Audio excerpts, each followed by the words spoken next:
আউযু বিল্লাহি মিনাশ শাইতানির রাজীম। বিসমিল্লাহির রহমানির রহিম।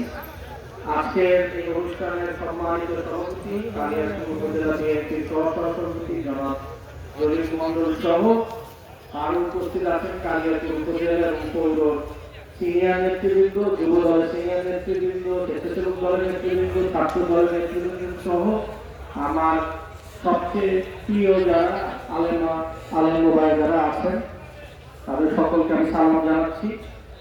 আসসালামু আলাইকুম ওয়া রাহমাতুল্লাহি ওয়া বারাকাতুহু।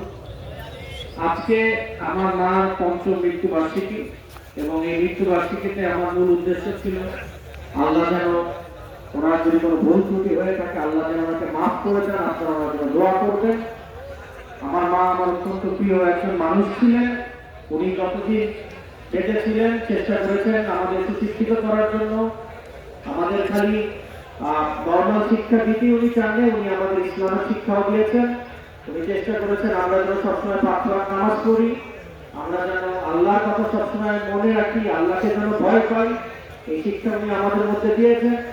মৃত্যু আমাদের জীবনে অনিবার্য একটা সত্যি, এই সত্যি আমাদের অবশ্যই মেনে নিতে হবে। তাই আমরা যেন এই দুনিয়াতে এমন কোনো কিছু না করি যাতে আমরা পরকালে কষ্ট পাই। তো আপনারা সকলে আমার মার জন্য দোয়া করবেন। এবং আজকে আমার মাঝে এত হুজুর দেখতে, এত আলেমদের দেখে আমার খুব ভালো লাগছে। ইনশাআল্লাহ আমি চেষ্টা করবো প্রতি বছরই যেন এরকম কিছু একটা করতে পারি ইনশাআল্লাহ। সে দোয়া আপনারা করবেন। আর আরেকটি কথা বলে আমার বক্তব্য শেষ করতে চাই, এটা কোনো রাজনৈতিক পথ না। আমার নেতা বাংলাদেশের ভবিষ্যৎ প্রধানমন্ত্রী জনাব তারেক রহমান আমাকে অনেক স্নেহ করেন, আমাকে অনেক ভালোবাসেন। উনি আমাকে একটা দায়িত্ব দিয়েছেন, আমি যেন দায়িত্বটা সুন্দরভাবে পালন করতে পারি, আপনারা দোয়া করবেন। এবং এটা জেলার দায়িত্ব, এবং এই দায়িত্ব দেওয়ার মূল কারণই হচ্ছে আমরা যেন গাজীপুর জেলা থেকে আমাদের যে 5টা সিট আছে 5টা সিট থেকে যেন আমরা 5 জন বিএনপি নমিনিকে পাস করিয়ে নিয়ে আসতে পারি, সেটাই তার মূল উদ্দেশ্য।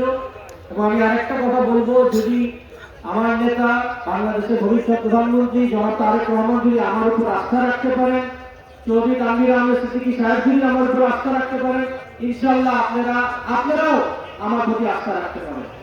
আমার দ্বারা কালিয়াকৈরের কারো কোনো সমস্যা হবে না, কারো কোনো ক্ষতি হবে না, আপনারা নিশ্চিন্তে থাকতে পারেন।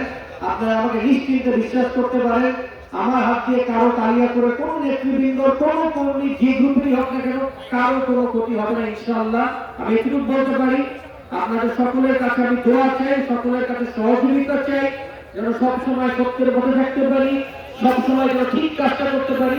এবং আপনারা সকলে আমার মার জন্য অবশ্যই দোয়া করবেন, আমার বাবা চৌধুরী তানভীর আহমেদ সিদ্দিকী সাহেবের জন্য দোয়া করবেন, বাংলাদেশের সাবেক প্রধানমন্ত্রী প্রধানমন্ত্রী খালেদা জিয়ার জন্য দোয়া করবেন, এবং আমার নেতা জনাব তারেক রহমান সাহেবের জন্য দোয়া করবেন। আল্লাহ যেন তাকে আয়ত্তারাজ করেন, যেন বাংলাদেশে নিয়ে আসেন। এবং আপনাদের সকলকে সালাম জানিয়ে বক্তব্য শেষ করছি। আসসালামু আলাইকুম।